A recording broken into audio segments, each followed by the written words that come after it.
Salam salam la famille, j'espère que vous allez bien. Comme d'habitude, soyez les bienvenus dans mon petit bureau. On va parler du football aujourd'hui, on va parler de la Première Ligue. Manchester City est champion d'Angleterre pour la 10e fois de son histoire, pour la 4e fois consécutive et pour la 6e fois en 7 ans.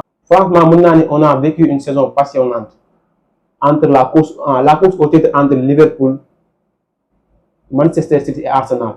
Et soo xoolee ren jii nii Manchester City équipe la bi nga xamante ni en 38 matchs ils ont perdu que 3 fois. Contrairement à Arsenal, Arsenal en 38 matchs ils ont perdu que 5 fois. Donc moi je dirais que il y avait des détails qui manquaient quoi. Il y avait des choses qui manquaient dans cette équipe d'Arsenal alors que City am na ko. Manchester City 91 points.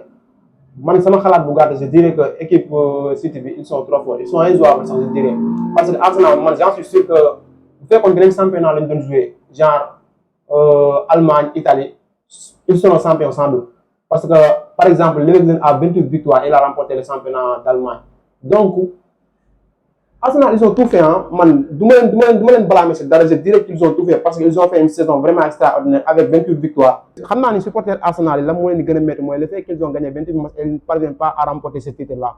Mais en face il y a City, cette équipe là il y a des joueurs yoo xamante ni bon ils sont extraordinaires, c'est des top players. Le cas de Phil Foden, Kevin De Bruyne, il n'a pas fait une bonne saison mais il a claqué 27 buts en championnat. Pour vous dire qu'il n'a pas fait une bonne saison mais il a claqué 27 buts en championnat. Franchement, c'est bizarre, je vous jure, c'est bizarre. Foden qui fait sa meilleure saison depuis qu'il est à Manchester City. Il a claqué 19 buts et 8 passes décisives. Foden. C'est normal qu'il a été nommé meilleur joueur de la saison. Donc, franchement, c'est mérité. Hein, c'est mérité. Arsenal, je sais que saison après saison, il progresse. Depuis la saison 2020-2021, il progresse petit à petit. Depuis Arteta est venu, il progresse petit à petit. Peut-être la saison prochaine, ça sera la bonne, peut-être, on verra. Il y avait moyen de gagner ce trophée. Il y avait moyen au moins de chercher plus. Vu que Manchester City a mal entamé la saison, Arsenal avait moyen au moins de gagner ce championnat-là. So Arsenal li leen gën a handicapé mooy mois de décembre. Ils ont fait un mois de décembre catastrophique avec des défaites contre West Ham, Fulham, je pense. Je pense qu'il y a quelque chose qui leur manque, c'est un numéro 9. Un vrai numéro 9, un vrai attaquant comme Erling Haaland. C'est que Gabriel Jesus, il est bien, techniquement, il est fort. Kai Havertz aussi, il a fait une très bonne saison. Mais il y a ce manquement-là, un numéro 9, un renard de surface. Quelqu'un qui est capable de claquer des buts à un moment où on ne s'attendait pas.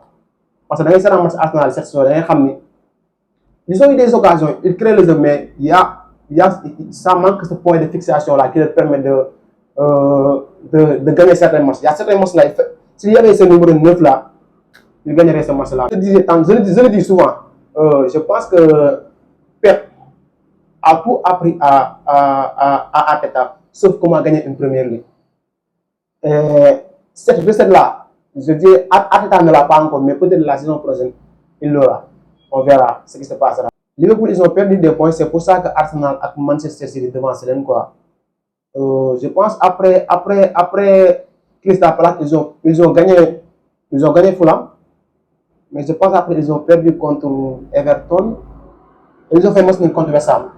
Voilà, c'est là que la saison a appelée avec cette altercation entre Salah et Klopp. Au milieu de saison, ils étaient trop forts, je dirais, avec des Darwin qui claquaient du but.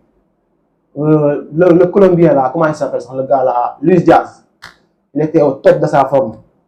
Tu avais un McAllister, waouh, au niveau des Endo par ici. Le boy là qui avait remplacé Trent Alexander-Arnold, c'est Bradley, je ne sais pas. Il avait fait une bonne saison, mais après, au fil du temps, le niveau commence à baisser petit à petit. C'est mon nom qui est diable. Parfois, dans les équipes, tu vois ces équipes-là, ils ne jouent pas. Ils ne jouent pas, donc ils méritent cette défaite-là. Mais Liverpool, ils jouent. Mais dans le milieu, tu vois, il est capable de marquer des buts extraordinaires, mais lui aussi est capable de marquer, de rater des occasions. Je sais que même ma grand-mère est capable de marquer ces buts-là, mais dans il est là. Donc, c'était comme ça. Et contre Crystal Palace aussi, ils ont raté tellement d'occasions. Tellement d'occasions. De Mohamed Salah par-ci, Couture Jones, Darwin Nunez, Cody Gakpo. C'est pour ça que nous finissons troisième. En deuxième partie, je vais vous parler des équipes qui m'ont satisfait. Je dirais que des équipes qui m'ont bluffé cette saison. En première place, je prendrai Crystal Palace. Waouh! Surtout en cette saison-là. Crystal Palace! Je te jure que man, dañ maa bett. Dañ maa bett. Cette saison, ils ont Olise, Eberis Eze et Mateta. Mateta. Il a marqué 6 buts cette saison. J'ai vu les statistiques la fois passée, mais je ne me rappelle plus. Mais en tout cas, nous savons qu'on a 10 buts. Au maximum, au minimum, ça se dirait, ils ont marqué 10 buts.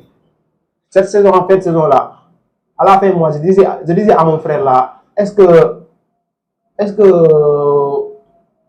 madame, comment dire, je ne sais pas comment le dire en français, mais est-ce que comme ça, France, c'est ça le problème. C'est ça le problème. Peut-être je vais le dire en arabe.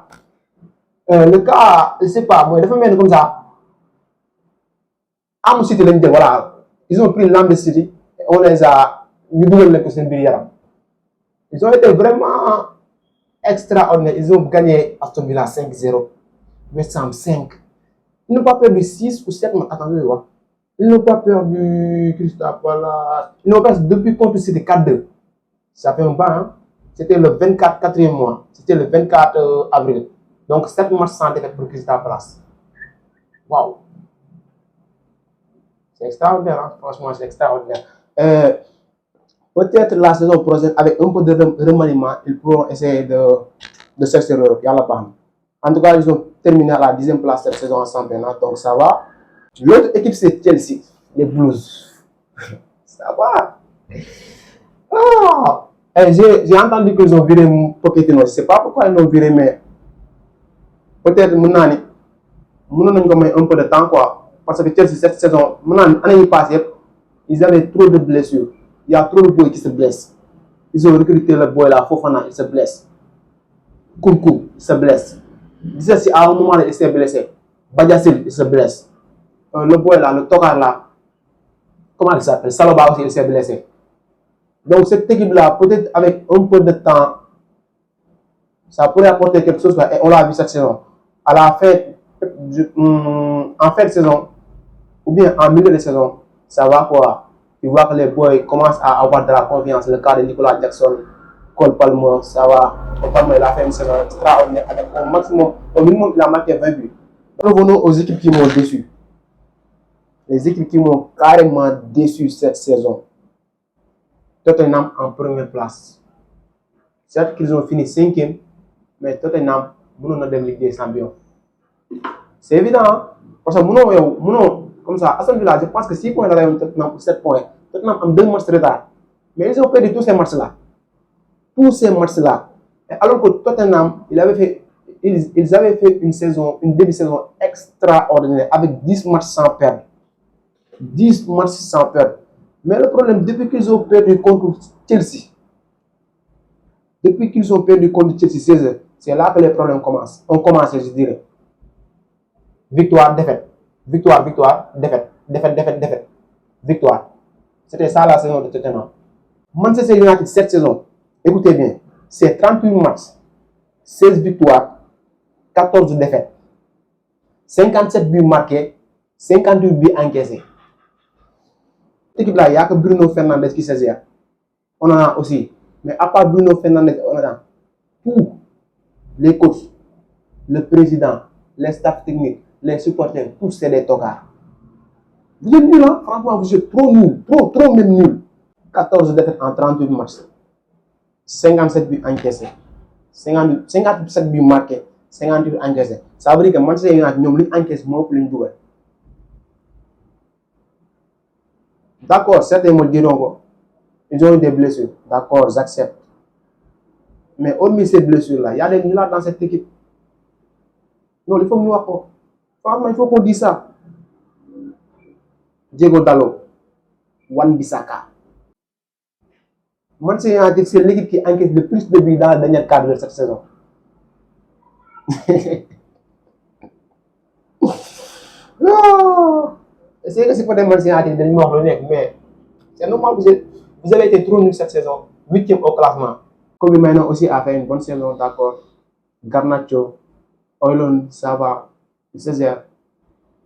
À part ces boys-là, Il n'y a pas de leader dans cette équipe. On a Bruno, ça va quoi. Bruno, depuis qu'il est à Manchester, il est régulier. Il n'a jamais été irrégulier dans cette équipe.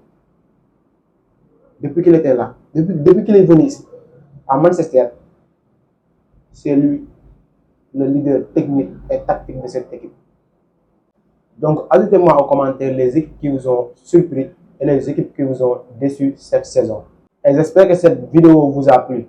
Donc, n'hésitez pas à vous abonner, à liker et d'activer la cloche de notification pour ne manquer les prochaines vidéos. Merci.